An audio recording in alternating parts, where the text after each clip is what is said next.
Today, we're diving into a bill that could literally change everything for crypto in the United States. It's called the Clarity Act, and it's Congress's big attempts to bring some order to a really chaotic space.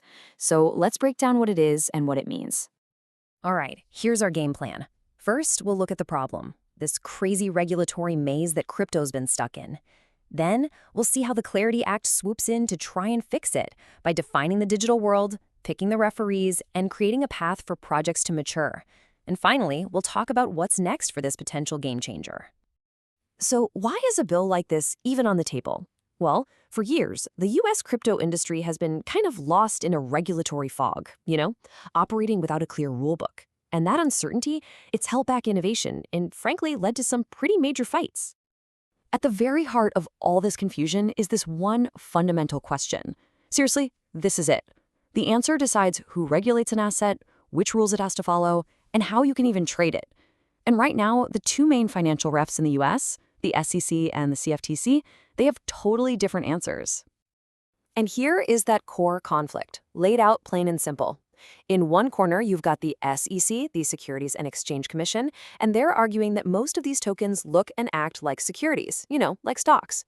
But in the other corner, you have the CFTC, the Commodity Futures Trading Commission, saying, hold on, major assets like Bitcoin are commodities, more like gold. This has created a massive regulatory turf war, with crypto projects and investors stuck right in the crossfire. So, this is where Congress is stepping in.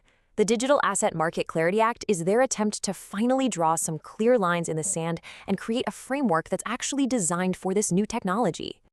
The crucial thing to understand here is that this bill isn't about picking a winner between the SEC and the CFTC. Not at all. It's about creating a whole new playbook. The goal is to swap out all the current confusion for a clear set of rules, so everyone, from the people building this stuff to the people investing in it, knows exactly how to operate.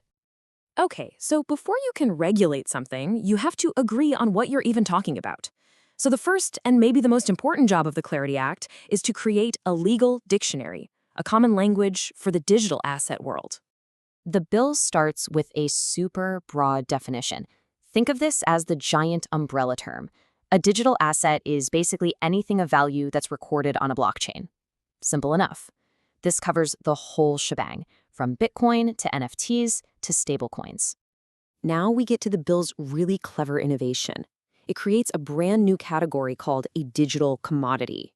Now, this isn't like a traditional commodity like oil or corn. No, this is an asset whose value comes directly from its usefulness inside its own blockchain network. Think about a token that you need to pay for transactions, or one that lets you vote on the network's future. That's what they mean by a digital commodity. And to make this new category crystal clear, the bill also spells out what a digital commodity is not. It carves out all the things we already have regulatory boxes for, like good old stocks and bonds. It also says, nope, not stablecoins, not NFTs, and not shares in an investment fund. This whole process of elimination helps create a very specific new lane just for this type of asset. All right, so with our new dictionary in hand, the next logical step is to assign the referees, right? The Clarity Act does exactly that by splitting up the responsibilities between the SEC and the CFTC based on where a digital asset is in its life cycle. So here's the breakdown of who does what. It's actually pretty elegant. The SEC gets the first shift. They oversee a project when it's just starting out and raising money by selling tokens. But, and this is key, once that project is built out and its network is genuinely decentralized, the asset can become a digital commodity. And at that point, the CFTC takes over, regulating the day-to-day trading on crypto exchanges. This whole division of labor leads us to what is probably the bill's most creative idea, a formal pathway for a digital asset to evolve. It lets an asset start its life as a security and officially grow up into a commodity. Let's take a look at how that actually works. Okay, so a project starts out by raising money under the watchful eye of the SEC. While it's building its network, it has to file regular progress reports. Then comes the crucial step. Once the network is truly decentralized, the project can actually certify to the SEC that it has reached maturity. If the SEC gives the okay, the regulatory baton gets passed, and the asset officially becomes a digital commodity, now regulated by the CFTC. So what is the secret ingredient for this transition? What's the magic moment? It all comes down to decentralization. The bill defines a mature system as one that is, and I'm quoting here, not controlled by any person or group of persons under common control. Basically, this means the original creators can't just change the rules or control the network's destiny anymore. It's truly out in the wild. Now, the Clarity Act is a massive piece of legislation, and its scope goes way beyond just defining assets and assigning regulators. So let's zoom out and look at a few other key things packed into this bill. The bill also tackles several other huge issues.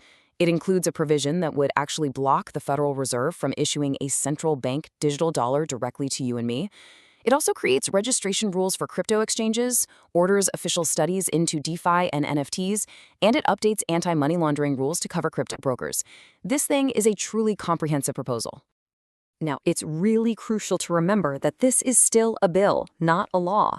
It was introduced in the House, it passed with a pretty strong bipartisan vote, and it's now been sent over to the Senate. But its journey is far from over. It still needs to make it all the way through the Senate and get a signature from the president before any of this becomes the actual law of the land. And that brings us to the final big question. The goal is clarity, right? It's right there in the name. But in trying to regulate such a complex and fast-moving technology, the bill itself is incredibly detailed and creates all these new processes and definitions. So the question we're all left with is this. Will this framework finally provide the certainty the industry has been begging for, or will it just replace one kind of regulatory mess with another? Only time will tell.